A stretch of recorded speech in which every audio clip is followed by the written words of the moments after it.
Welcome back to Bleav in Softball. I'm your host, Jenna, and this is actually my birthday week. So I'm feeling super reflective about my time on this earth. And I remember spending most of my birthdays growing up at nationals, playing softball, actually. It's a little different now, obviously, but here I am doing this softball podcast with you. So it's a little interesting how things change so much, yet somehow still stay the same.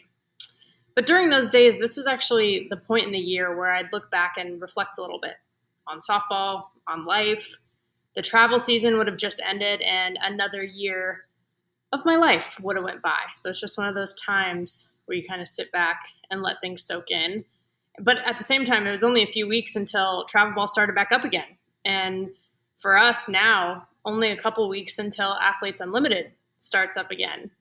But sometimes it's good to slow down, process, and just let it in. So we'll get to more of this. But first, some reminders for ways to keep up with the show. Follow us on Instagram and Twitter at Bleav in Softball. That's BLEAV. Subscribe to Bleav in Softball on YouTube and actually watch the episodes as well. So for today's order, let's go through it. First, we'll cover our bases. I'll share some news and updates as usual. Then instead of an interview today, we're going to talk about some reflections on 2021 softball so far this year. Some themes and lessons that we've learned and what we have ahead of us. Then we'll head into the foul tip of the week where we share tips to help us get better. All right, let's get going. Covering our bases. Now, the Tokyo Olympics are officially over, but I'm not over how great and inspirational women's sports were throughout it all. Women won 66 medals for Team USA. 66. That's 58.4% of U.S. medals total and the most ever won by American women at the Olympics. It's just incredible. And if you think about like the different stories in the different sports, right? Like women's basketball getting 4 gold medals in a row, that is unbelievable. And you have the legends that are Sue Bird and Diana Taurasi. Water polo wins gold. Beach and indoor volleyball wins gold. It's the first time ever for indoor. And then you have stories like Allison Felix became the most decorated track athlete in U.S. Olympic history. And it was her 5th Olympics, too. She started at 18 years old in Athens in 2004. And then she ended it with gold in the 4x400 relay with her teammates. And that was her 11th medal. She actually made history first before that with her 10th medal with bronze in the individual 400. So just super cool. Talk about GOAT, right? Like that's it. That's what dreams are made of right there.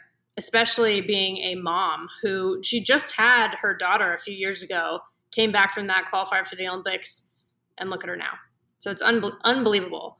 But Simone Biles, speaking of bronze, it was really the bronze heard around the world, I would say, because obviously she decided to put her mental health first. And I've seen arguments all over the place about, well, she just broke under pressure. But then I've seen other people say, no, this was such a great example by her to lead and put her mental health first, especially in such a dangerous space like gymnastics. Like if you are not there, if you have the twisties like she did and your mind and body are not in sync, it could be really, really dangerous when you're flipping through the air.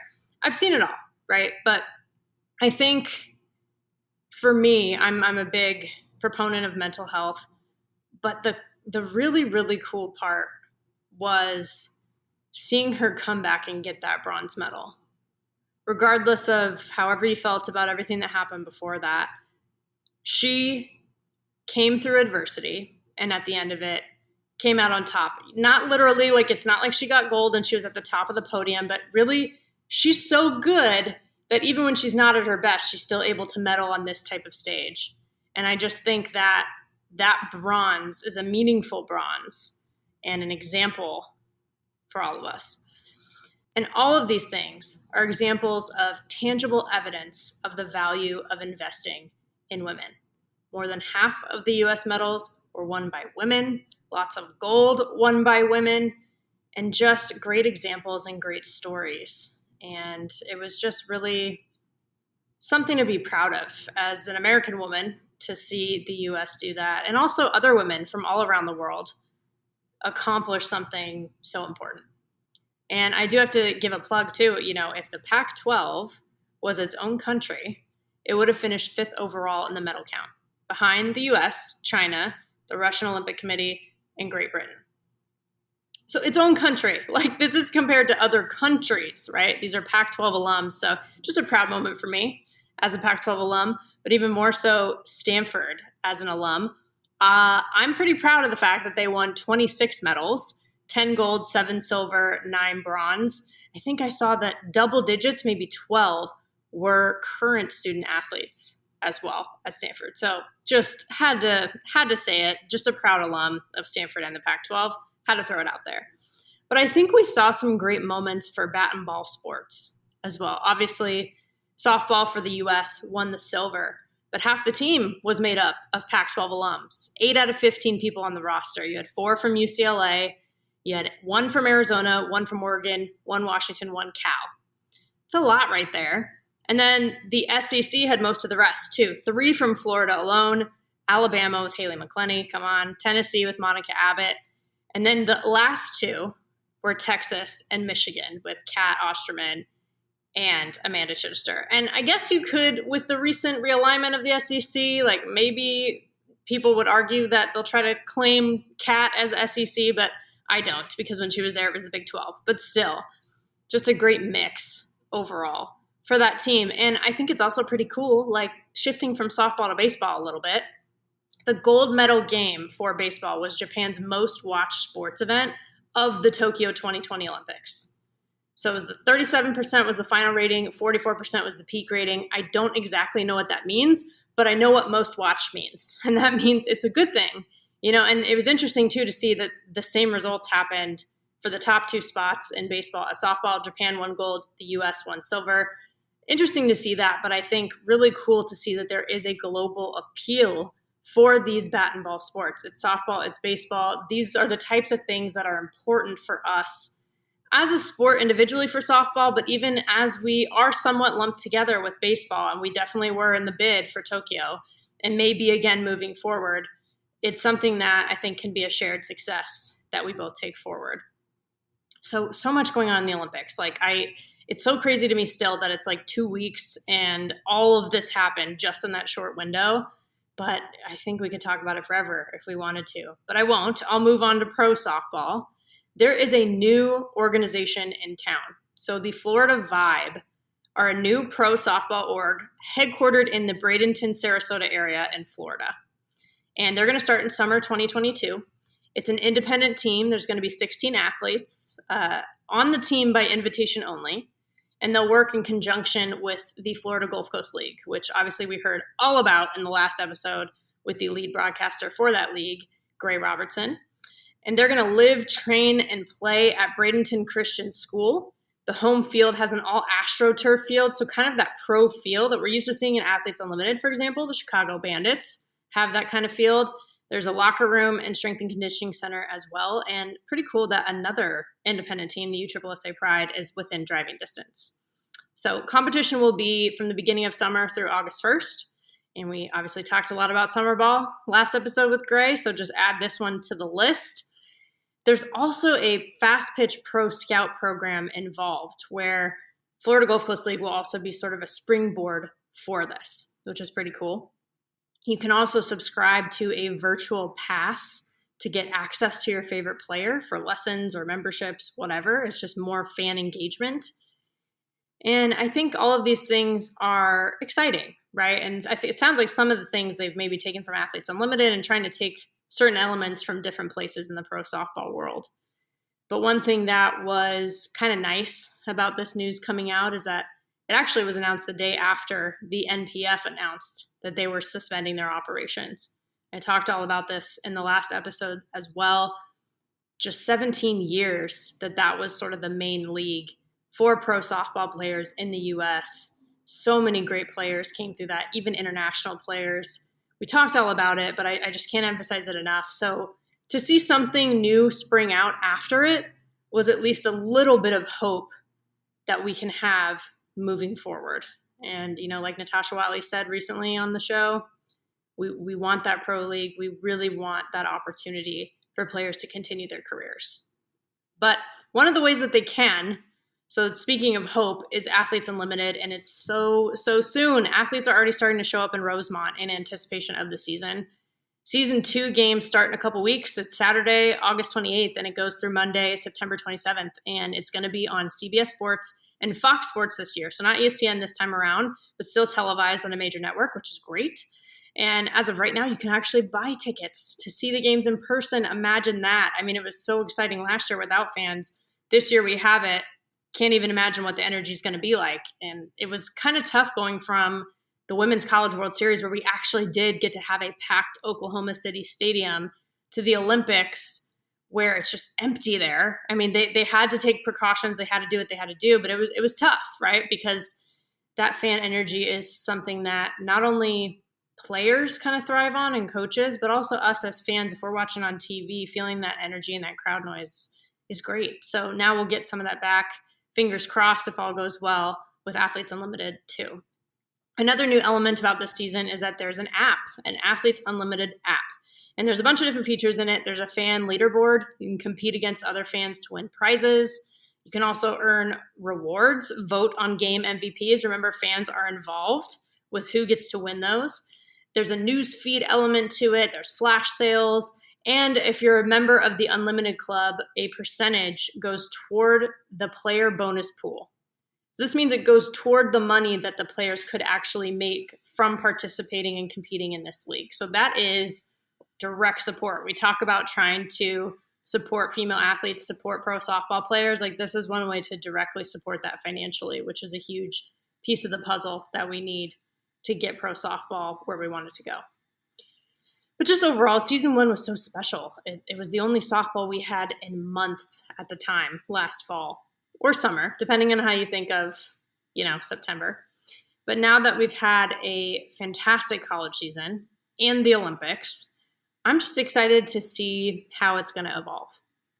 I think, though, the theme of all of this, though, is take any opportunity to support, especially the continuation of women's careers. And this is beyond sports. There is a huge number of women that have dropped out of the workforce due to the pandemic and the added strain that they have because of childcare, the household, etc. And we already know that household responsibilities and family responsibilities disproportionately fall on women anyway. And they already, before this, dropped out more often than men earlier in their careers before they necessarily reach leadership positions that they may want, and arguably before they peak in their careers. So athletes, especially women, if we think about it in this context, they often don't peak in college either. Many have come on the show and said that. I remember Brittany Cervantes, who is now an Olympian, officially was there with Team Mexico. She talked about how people would fly under the radar in college and then come into the professional leagues and thrive. And I would even say her. I mean, she had a great college career. She was all SEC at Kentucky, but look at her now as an Olympian and just taking it to new heights, right? Like, that's possible when you continue your career. So if we want to see more inspiring stories like that, like Danielle Laurie, like Allison Felix, like I mentioned earlier, we have to support it, and we need to normalize their stories. Because if we keep going, it will create a space where the athletes can keep going. And today I want to touch on more of these reflections as well. So let's go ahead and get into it. So every year there are multiple softball seasons: college, international, pro, travel ball, summer ball, high school, rec ball. There's obviously a lot of overlap between all of these, but after some of the big milestones like the Women's College World Series and the Olympics, there's just a lot to soak in and process, and sort of this natural reflection period. This year was obviously one of the most unique ever. Last year as well, but this year we actually had softball. It existed, and there were some key lessons and reminders for the softball community that stood out. I think one of the lessons is to choose your hard. Everything is a choice. Whenever we say either to ourselves or to other people, oh, I didn't have a choice, it's really a cop-out, because there's always a choice. If someone's like, well, if you don't do X, then I'm going to take away Y, or Y is going to happen. we're still choosing whether or not to do X at the end of the day. Even if we're in a difficult position, we still make the choice. And all the people that came out of retirement to play softball in the Olympics, when you think about Kat Osterman, Danielle Laurie, they knew that it would be hard to train physically, to be away from their daughters for long stretches of time. But they also knew that it would be hard to sit back and watch softball, come back on that stage, not be a part of it, and regret it for the rest of their lives. So they chose their hard. They chose to go for it. And it was the right hard for them. And it doesn't mean everything works out how you want it to. You know, Danielle got the medal that she wanted. She accomplished her goal. Kat wanted gold, and she got silver. There's no guaranteed outcome necessarily, but there is guaranteed growth. And that journey is something that she'll never regret at the end of the day. So choose your hard. I also think in that process, staying true to yourself is never overrated. Being the best you will always lead to a better outcome than trying to be someone else. I think, we've all had that feeling where maybe we feel trapped in some way in our lives. And some of it's a little bit different. Like maybe it's financial, maybe it's about the roof over our head and some of those necessities. But when we have that sort of internal conflict where we feel trapped, it's usually when our values and our actions don't align. Having those in alignment, I think, is the key to not only success, but to happiness, or at least being content, right? And if you look at JMU, James Madison didn't do what they did during this college softball season, and especially, obviously, the Women's College World Series, trying to be Oklahoma when they played. They didn't beat Oklahoma by trying to be Oklahoma. They beat Oklahoma in that first game of the World Series by playing the best JMU softball. And you look at Odyssey Alexander, she is now already becoming pretty successful in the pro space for softball. She's not going out there at the time trying to throw different pitches and trying to emulate other people. She's throwing her best pitch sequence, going based on what's best for her and her catcher, and she's making those plans with her team. What's worked for them all season long? Let's go for that. Lindsay Meeks, she's super intense in the box. I used to love seeing her little face, got that swagger, but then she gets on base and she's flexing and smiling to the dugout. She's being herself.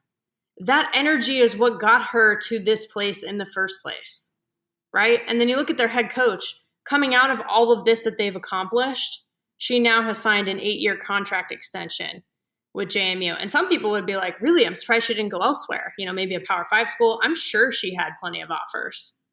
But actually, to see her take this extension at JMU, I think that's a good thing for some of these mid-major schools, because they'll know that they can just be themselves and have that kind of success and keep having that success over time. But, being true to you doesn't mean you're not trying to get better. It's not like Odyssey and Lindsay were not trying to get better. They were just stuck in their ways. That's not the point. But the point is to get better in the ways that support your values. And if you do that, you're going to feel lighter. I think that heaviness that comes with feeling trapped starts to lift if you stay true to yourself. The other thing is you have to have respect for the person in the arena. Anytime someone is willing to put themselves out there and go for it, get in that arena. I got nothing but respect for it. It's really easy for people to sit on their couch and criticize, right? We see people trolling on Twitter. We see everything. But the doers are the real ones. Even on a small scale. One of my biggest pet peeves when it comes to sort of working out or gym culture is when people make fun of out-of-shape people working out. Why? This is what they want to do. At least they're doing it. Everybody starts somewhere. And it's like, what are you doing? Half the time or more than that, these criticizers aren't out there doing it themselves. The person in the arena deserves that respect. Team Italy didn't win a single game at the Olympics, but they still freaking did it. They competed and they are Olympians. And not only that, but they competed every single pitch. not to mention all the blood, sweat, and tears that went into getting there in the first place. They were in the arena, and no matter what arena you're shooting for, just get out there. With my birthday this week, I was reflecting on life outside of softball. But when I looked back at the last year and thought about what I want to focus on in this next year, all of these same themes came up. I want to choose the right hard. Staying true to me is one of the greatest gifts I can give myself. Glennon Doyle, who is a famous writer, also married to the all-time great soccer player, Abby Wambach, she talks a lot about, you'd rather abandon others' expectations of you than ever abandon yourself. And that really resonates with me. And I want to stay in the arena too, right? Never let the fear of striking out keep me from getting after it. Always be that person that's a doer. And even though I wasn't thinking about softball, it still has all of these lessons just baked into the game. And that's what makes it so great. So with that, let's transition to the foul tip of the week. This week's foul tip is about being a good teammate to yourself. We talk a lot about what it means to be a good teammate in general. You cheer your teammates on, right? One of the first things people notice when they come to a softball game is everybody belting out all the songs and coordinated cheers together in the dugout. You check in on teammates and encourage them and pick them up when they're down. The heart-to-hearts I had with my teammates in the dining hall after workouts in college or in the locker room, those are some of my best memories. Even if they were hard at the time, they were awesome. And you celebrate your teammates' success too. There's nothing like being in that home run huddle around home plate, ready to welcome your teammate as they're rounding third. It's just support. It's listening, it's kindness, it's compassion. And obviously we focus a lot on working hard as players, coaches, whatever it is, pushing ourselves, staying focused, getting the reps in. But it's really easy to forget how we're treating ourselves as people. And if we're able to be good teammates to everyone, why can't we also be a good teammate to ourselves? Let's cheer ourselves on. Say encouraging words to ourselves. Let's pat ourselves on the back in moments of success. Do all the things we do for our teammates for ourselves too. Take care of ourselves the way we take care of them. And self-care is a huge thing right now, and I think the true essence of self-care is not just getting a massage or a manicure, although let me tell you, I love me a good spa day. Did it for my birthday, as a matter of fact. But it's the way that we treat ourselves mentally and emotionally as well. This defines our relationship with ourselves, and that defines everything else. It's such a strange paradox too, because in many ways, the world we live in now feels more selfish than ever. But somehow we don't take good care of ourselves either. It's like, how could those two things exist? But we can't give to others if we don't give to ourselves first. Self first does not necessarily equal selfish. It's a balance, and there's a right way to do it. There's multiple ways to do it. But we all crave to feel like people we care about are on our team. But we need to make sure we're on our own team. We are the captain of our team. We're the captain of our lives. And as I celebrated my birthday at the spa, this is one of the things I decided I wanted to focus on in my life. And hopefully you'll do it with me. So that's it. Be a good teammate to yourself. That's the foul tip of the week. You've been listening to Bleav in Softball, presented by BetOnline. The show is available anywhere you get your podcasts, Apple, Spotify, wherever else you listen, including Bleav.com. And you can watch the videos on YouTube as well. Subscribe to the show, rate it, write a review for it, share it with your friends. Follow us on Twitter and Instagram at Bleav in Softball. Again, BLEAV. You can always reach out to me on Twitter at JennaBecerra01 and Instagram at JennaBecerra as well. Thank you, as always, for tuning in, and catch you soon.